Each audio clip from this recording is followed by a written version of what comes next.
Con đau lại đi đấy. Con thật cray, con thật cray.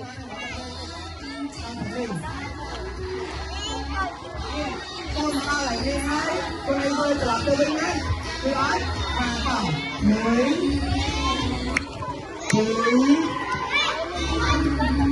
Bay.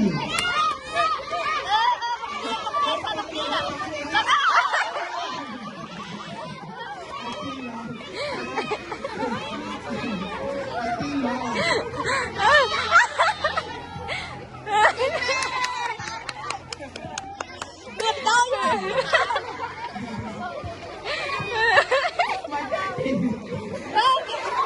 Con chưa bơi đây này.